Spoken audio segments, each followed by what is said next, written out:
नमस्कार,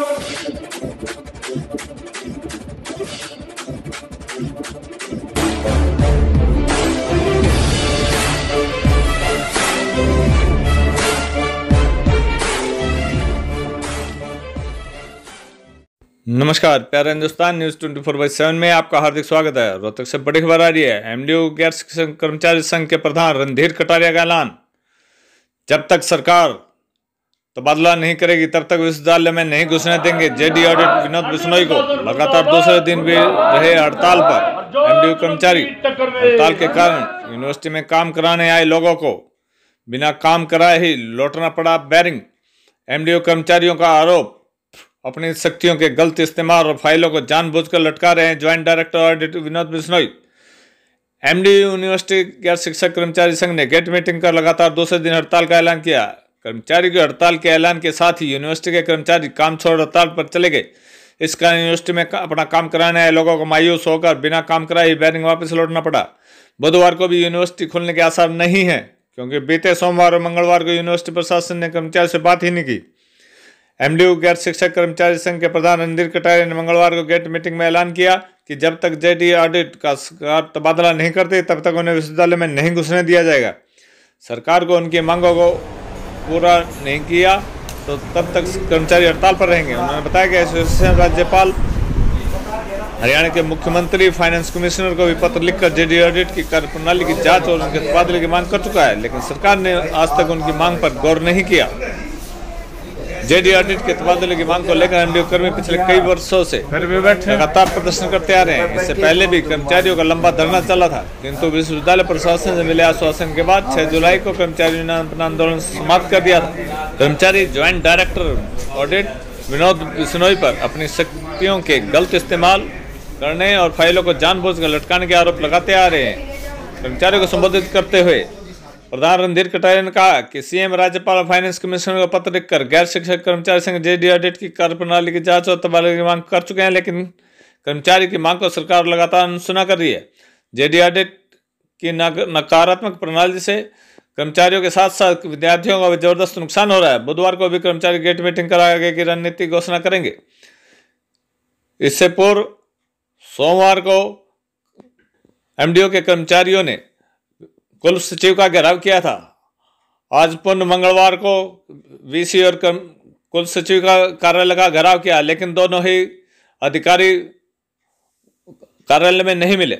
इधर कर्मचारियों में चर्चा है कहीं इसका ज्वाइंट डायरेक्टर ऑडिट को अंदर खाने कोई मदद तो नहीं करा। यही कारण के प्रधान रणधीर कटारिया ने अचानक कार्यकारिणी से सलाह किए बिना गेट मीटिंग बुला ली। इस मुद्दे को लेकर हड़ताल से 3-4 दिन पहले कर्मचारियों ने गेट मीटिंग को लेकर एसोसिएशन कार्य में अच्छी खासी बहस भी हुई थी।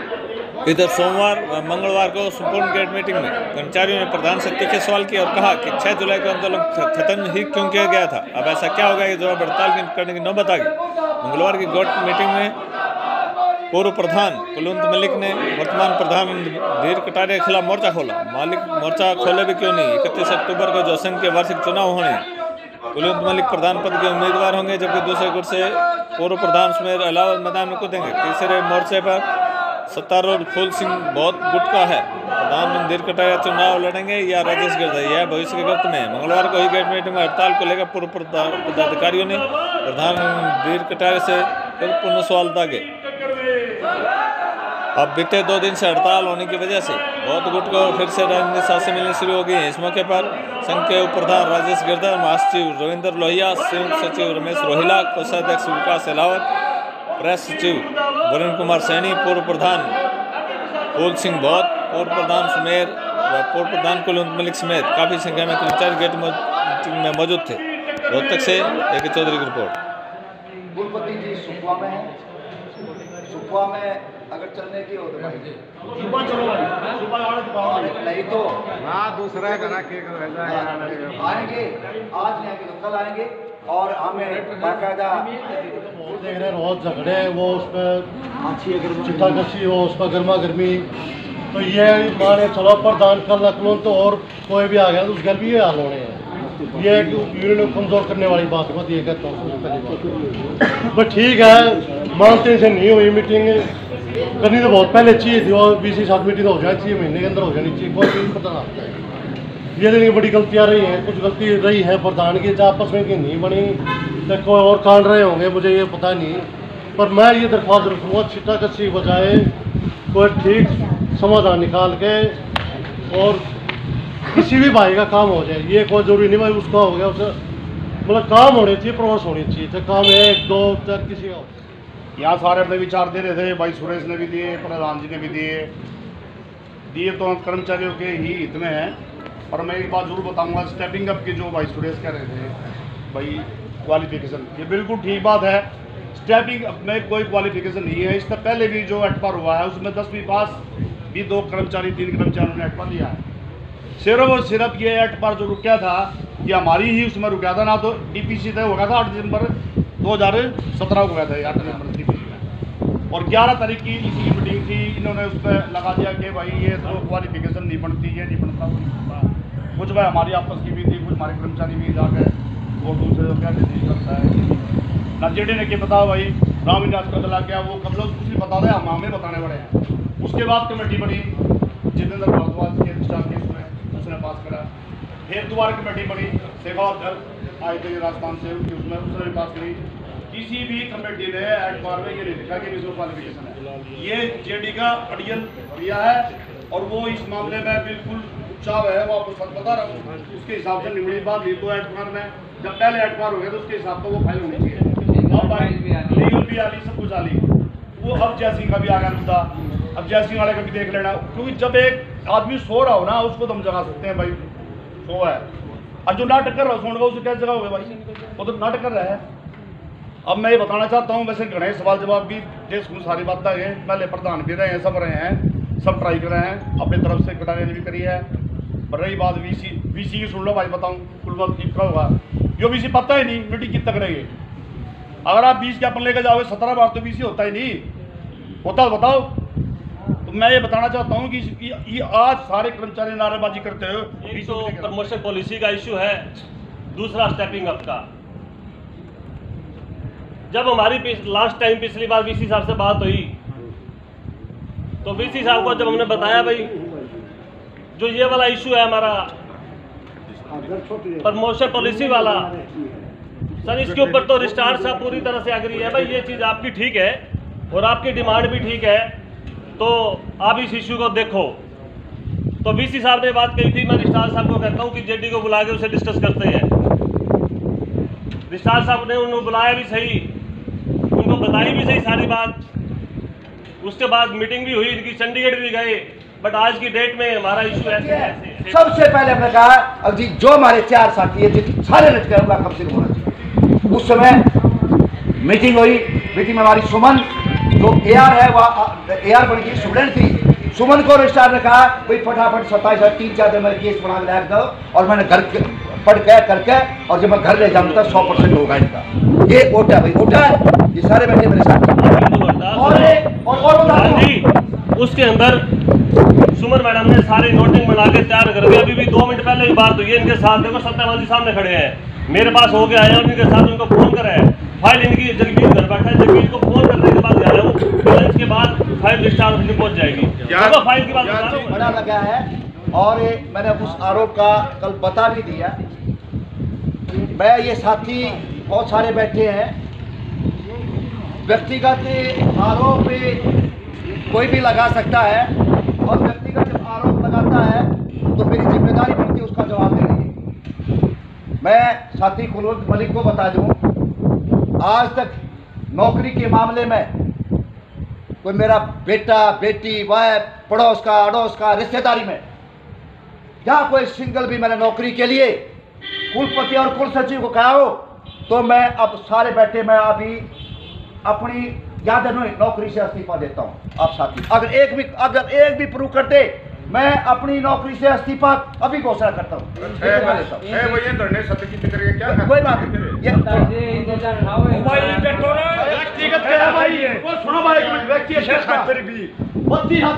नहीं रखी है और इसका करना टाइम लागी 32 आदमी लगे व्यक्ति कैसे होगा बता भी बैठ हां भाई बड़े दिल्ली में कोई बात नहीं 32 आदमी ने एप्लीकेशन दे रखी है बैठ जा 32 आदमी ने और इसका करने 1 लाख टाइम लागी वो कर्मचारी नहीं जो जॉइंट डायरेक्टर ऑडिट के कारण ये हजारों कर्मचारी पिछले कई सालों से, अब नहीं, अब की बात नहीं, कई सालों से परेशान है। इसको लेके आपकी सरकार में, रजिस्ट्रार की सरकार में आप बात करो। और हमने अपनी जो एसोसिएशन जो कोशिश थी, चाहे मुख्यमंत्री की बात हो, चाहे गवर्नर की बात हो, चाहे हमारा स्थानीय नेता पूर्व मंत्री नरौर की बात हो, हमने हर जगह अपने प्रयास कर लिए और उन प्रयासों में केवल इतनी सफलता हमें मिली है। अब उसके खिलाफ जांच के आदेश जरूर, जांच के आदेश जरूर है।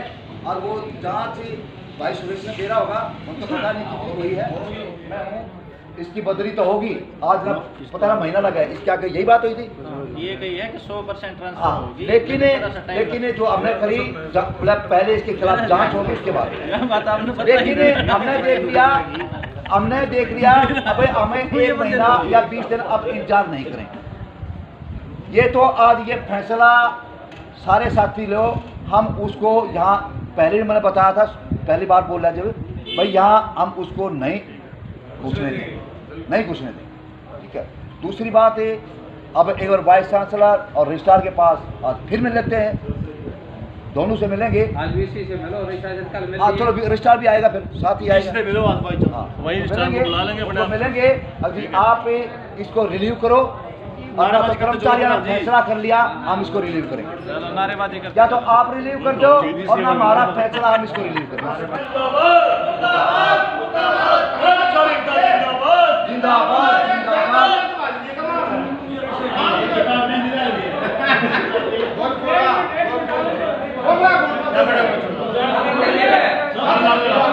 कर्मचारी जिंदाबाद जिंदाबाद जिंदाबाद। प्रशासन मुर्दाबाद मुर्दाबाद मुर्दाबाद। हमारी मांगे पूरी करो, पूरी करो, पूरी करो। कर्मचारियों को दिया गया आश्वासन पूरा करो। सबसे पहले तो मैं प्यारा हिंदुस्तान का महर्षि दयानंद विश्वविद्यालय में पहुंचने पर आभार व्यक्त करता हूं। मैं Randhir Kataria, president non teaching association M university Rohtak, आपको बताना चाहता हूं, पिछले 4 वर्षों से हमारा जॉइंट डायरेक्टर ऑडिट जिस ढंग से इसकी उस नकारात्मक कार्य प्रणाली लेके चल रहा है और विश्वविद्यालय के जितने भी पॉलिसी के तहत काम हुए हैं उनको ये रोक रखा है। इसको लेके हमने कल भी गेट मीटिंग की थी और कल जो गेट मीटिंग में हमने फैसला लिया था पूर्ण हड़ताल का, और उसके बाद आज सुबह फिर हमने गेट मीटिंग की और उस गेट मीटिंग में हमने फैसला लिया या तो कुलपति जॉइंट डायरेक्टर ऑडिट को रिलीव करे, ना तो हमने फैसला ले रखा है अगर महर्षि दयानंद विश्वविद्यालय के कर्मचारी इसको रिलीव करेंगे, इसको यहाँ नहीं घुसने देंगे। ये फैसला हमारा आज का है। तो आज एमनी यूनिवर्सिटी में संपूर्ण रूप से पेन डाउन किया हुआ है। हाँ, आज पेन डाउन स्ट्राइक, आज संपूर्ण रूप से काम के बहिष्कार का फैसला ले रखा है। हम कोई काम नहीं करेंगे क्योंकि जब कर्मचारी जब तक खुश नहीं होगा, उसके बेनिफिट नहीं मिलेंगे, उसके काम नहीं पीछे, कब तक हम हमारा धैर्य भी जवाब दे चुके हैं। और जब कर्मचारी वो धैर्य जवाब दे जाए और कर्मचारी जो दिन रात मेहनत करके इस विश्वविद्यालय को इस मुकाम तक पहुंचाया है और उस मुकाम तक पहुंचाने में जिन इतनी कड़ी मेहनत करी है, आज उनके काम में जॉइंट डायरेक्टर जैसे छोटे से अदने से कर्मचारी और अदने से अधिकारी जब रोक देता है तो हमारे लिए बड़े शर्म की बात है। और मैं तो कुलपति से भी ये मांग करता हूँ इस तरह की नालायक कर्मचारी को तुरंत प्रभाव से यहाँ से रिलीव करे जाए, अदरवाइज हम इसको यहाँ नहीं घुसने। नहीं, कल आपने फैसला बताया था कि कल उसका घेराव किया जाएगा, लोग ताले लगाए जाएंगे वीसी ऑफिस और कुल सचिव कार्यालय। बिल्कुल बिल्कुल, कल हमने किया था और इसके तहत हमने सुबह गेट मीटिंग के बाद हमने कुलपति कार्यालय तक प्रदर्शन करते हुए गए और हमने वहाँ जाकर देखा कुलपति यहाँ थे नहीं, कुलपति सुपा विश्वविद्यालय में थे। कुलपति कल आएंगे और इसको लेकर कुलपति से कल फिर हम बात करेंगे और कुलपति कार्यालय में हम जाएंगे। तो वीसी कार्यालय पर ताला लगाए? हाँ, वीसी का क्योंकि काम के बहिष्कार का फैसला हमारा काम के बहिष्कार नहीं, कल अनाउंस किया था ना, अनाउंस किया था और उसमें आज वाइस चांसलर है नहीं और वाइस चांसलर नहीं है तो हमने उसका इंतजार करना पड़ा कल।